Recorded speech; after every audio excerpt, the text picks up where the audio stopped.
राज्यात मध्यरात्री एक कार भरधाव निघालेली होती।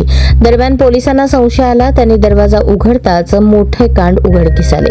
पोलिसांनी मध्यरात्री केलेल्या या कारवाईमुळे एकच खळबळ उडाली आहे। जळगाव जिल्ह्यातील चाळीसगाव येथून जाणाऱ्या धुळे सोलापूर महामार्गावरील बोढरे फाट्याजवळ महामार्ग पोलिसांनी मोठी कारवाई केली। वाहनांची तपासणी दरम्यान ब्रेझा कारमधून कोट्यवधी रुपयांचे एम्फेटामाइन ड्रग्ज जप्त करण्यात आले।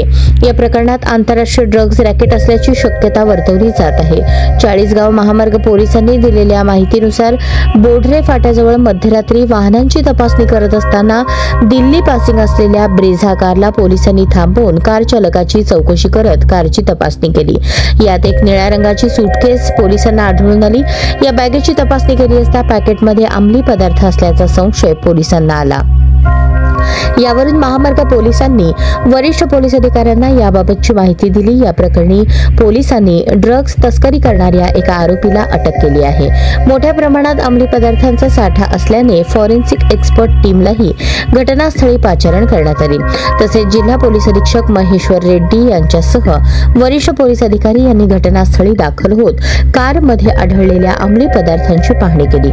फॉरेन्सिक एक्सपर्ट टीमने या आपल्या पदार्थांची तपासणी केली असता कारमध्ये 39 किलो एम्फेटामाइन ड्रग्ज असल्याचे आढळून आले।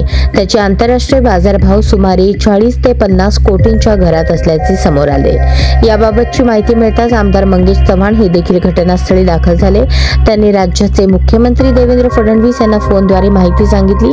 तसेच या ड्रग्ज तस्करी प्रकरणात आंतरराष्ट्रीय रॅकेट सक्रिय असल्याचा संशयही आमदार चव्हाण यांनी व्यक्त केला।